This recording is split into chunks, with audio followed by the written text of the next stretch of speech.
So, hello everyone and welcome. I'm going from down here right now because otherwise I'd be blocking some stuff on the screen in a bit.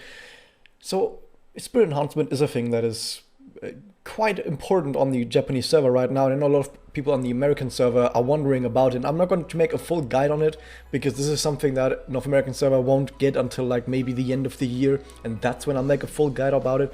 But I could at least give a very small and quick overview about what spirit enhancement actually is, just so that North American people will know what to expect in the future.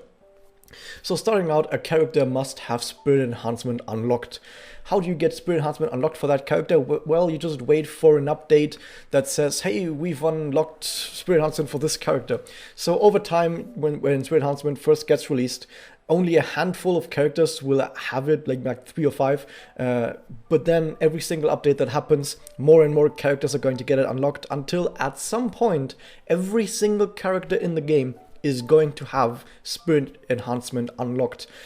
This includes, of course, 4-star characters. For example, right here we have Meguru, who is a 4-star character, but she has spirit enhancement unlocked. Rika, for example, also has it unlocked. So let's go into our gay little rainbow right here and see what spirit enhancement actually is. So once we start out here, we might think to ourselves, wait a second, I've played Final Fantasy X and I've played Path of Exile, I know the Sphere board, I know the Path of Exile talent tree, and this is pretty much very much similar. So you start out in the middle here with having just a few nodes unlocked, and if you want to go deeper into this tree, you'll have to keep unlocking nodes. For example, I'll unlock this node right here for a little bit of QB coins and also a little bit of some other materials. These are just normal materials that you already know. For example, this is stuff we already know from the regular game, but it also has some new materials that I'm going to go over just very quickly later. But for now, you spend some materials and you do unlock nodes in the spirit enhancement, and these give you permanent bonuses. For example, this permanent bonus that I just unlocked was Rika now has 37 more attack. Cool, right? And that's permanent. That's just something she has now. And you can see that we can keep moving through this tree and unlock more bonuses for HP, attack, and defense, meaning that just by going through this tree, the character is going to get a lot more stats. So first off, stat explosions, really cool. A lot of characters get a whole bunch of stats and are really cool because of that. On top of just stats, characters gain other bonuses on this as well. For example, there are these special nodes, for example this one, that increases the awakening bonus that you get on your discs. So for example, this one gives 3% awakening bonus for Excel discs. What this just means is your Excel damage bonus gets increased by 3%. If you don't really remember what awakening bonus is, the awakening bonus that you get is just this screen right here that takes a while to load. So yeah, this screen. So for example, right here it says Excel plus 8%. With that bonus, it's Excel plus 11%, 3% more. Wow. So you have nodes like that. There's ones for charge, for blast. Depending on what kind of character it is, like a blast type character would get a lot more bonus for blast discs, for example. So your discs also become stronger. Nice. More stats, stronger discs. And on top of that, you get passive bonuses. Now, these passive bonuses are basically bonuses that you know from Memoria. For example, there's a Memoria that gives you like Magia damage up, for example. And these kinds of bonuses, they're just here in this tree as passive bonuses that your character will just permanently have. So for example, this right here is Magia damage up 10%. I think it's 10%. So Rika now has just, if I get this node, she now has 10% more Magia damage. Awesome. There are some nodes that a lot of characters, or almost every single character has. For example, I think every single character has like 2 MP gain up nodes, and I think every character also has 2 Magia and double damage up nodes. Most characters, I think, also have increased Magia, increased MP generation above 100 MP, so rushing towards double, all that kind of stuff. So basically every single character just gets better at Magia and double as well. But more importantly, every single character also has specific abilities, like a specific passive that only that character will get. Let me see if I can find one for here. That is something I can't read that, but this is something that only Rika has. What is this? Charm Edge. Oh, this is a chance when Rika attacks, she has a chance to charm the target. for one turn. I think it's like a 15% chance. I'm not quite sure what the 2 means, but yeah. For example, Rika has a chance on attack just passively to charm the target for a turn. Wow, awesome. Only Rika has this. I guess like 1 or 2 other characters have it, but for the most part, this is something that is very rare, and only a handful of people will get similar bonuses. What else do we have? This is double damage up. She has a lot of Magia damage up. She has a lot of Magia damage up, actually, because she's an Exile Gorilla, so she uses a lot of Magia. That is more MP above 100. This is Parry Adept. I think this is like a 10 or 15% chance to evade attacks, I think. I'm not quite 100% sure. My Japanese isn't the best. So you see there's a whole bunch of different passive effects here, but there's one crowning jewel to all of this. The active. Every single character gets one active ability. This one is Charm Eyes. It's Charm. This is an active ability that you can activate in battle similarly to Active Memoria, and this will charm your target.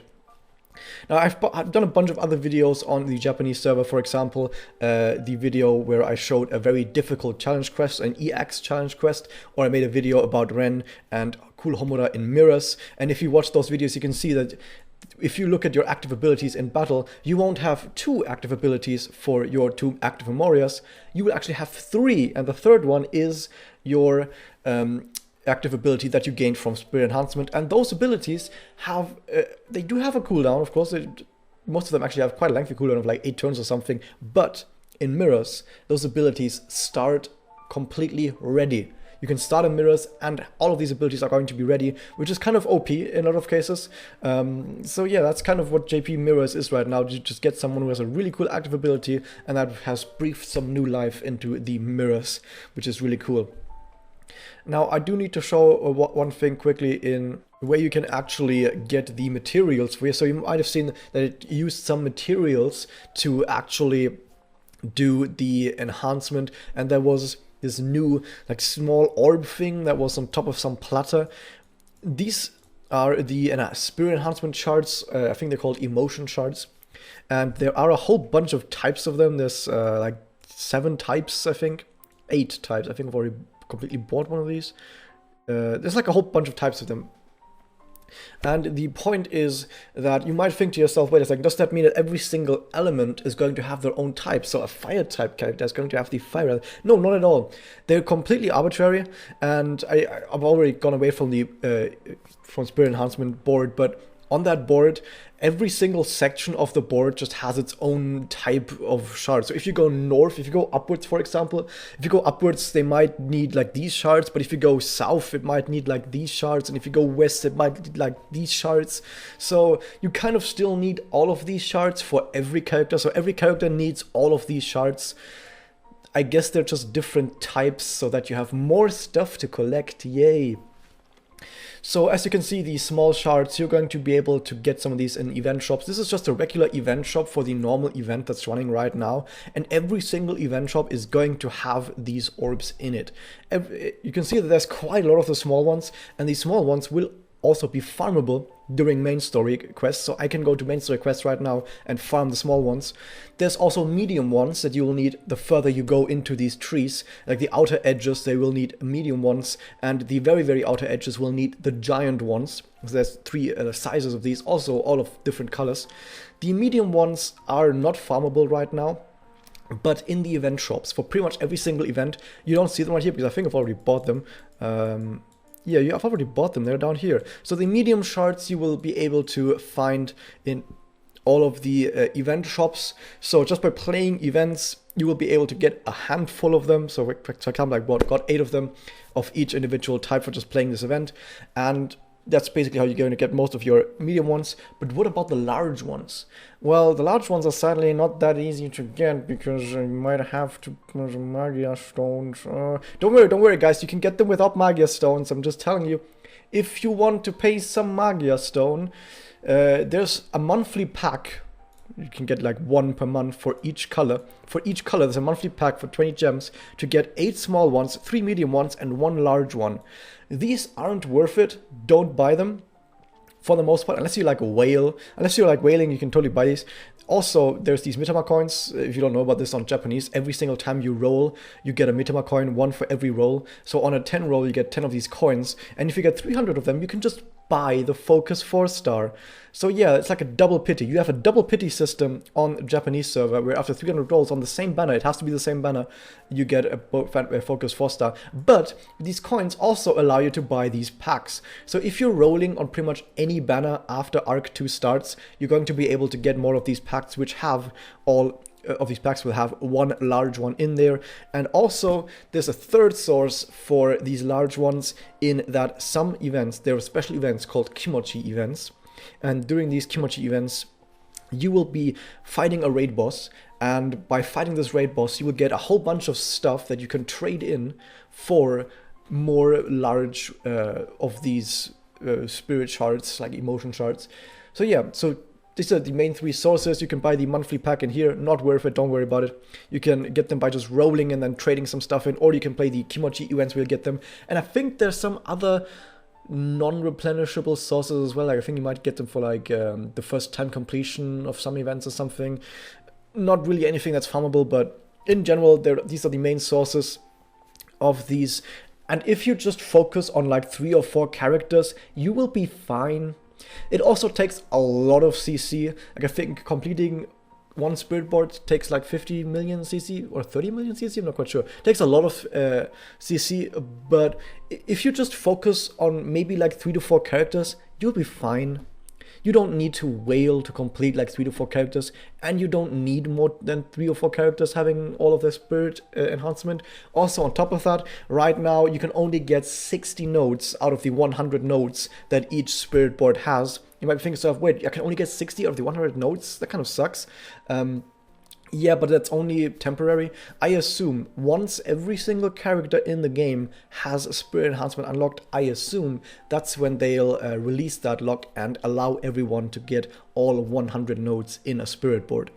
So this is just a temporary thing to make sure the characters that get spirit enhancement first don't immediately become overpowered.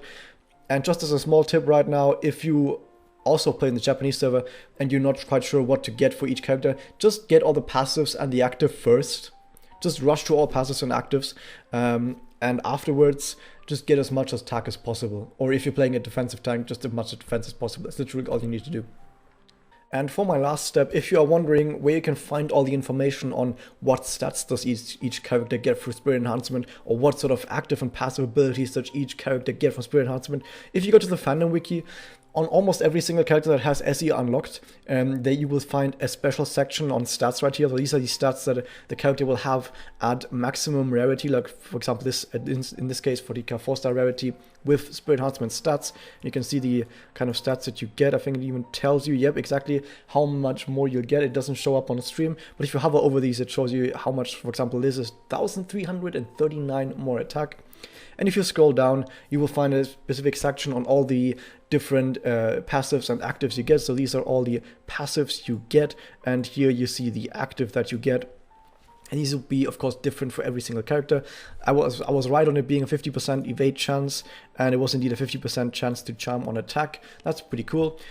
She even has a 55% chance to ignore Magia seal. That's pretty cool. So yeah, you see a lot of Magia stuff, very Magia heavy character. What I was missing was the plus 100% damage when paired with Ren, but I guess the gainers didn't quite get carried over into the gameplay just yet. And if you want some other resource, there is a Japanese resource for this. I'm gonna link it in the description, but it's completely Japanese style, and it's not quite that easy to use if you can't read Japanese, so you can kind of go in here and just click through all of these different nodes and kind of figure out for yourself how you want to get all these nodes. So for example, this is Rika's skill tree right here, and I'm just going to get all of the different skills. But you can also cap it to 60 and then just see how much of each node you're going to get, and you can kind of like do some planning in here, what you actually want to do. And that's basically that. But yeah, since this is only really good if you can actually read Japanese enough, because there's like a whole bunch of stuff in here that you're not going to be able to actually read. Yeah, you know, whatever. But yeah, so that was the introductory guide to Spirit Enhancement. If you want to know anything more, leave a comment below, hit that subscribe button, and I'll see you guys next time.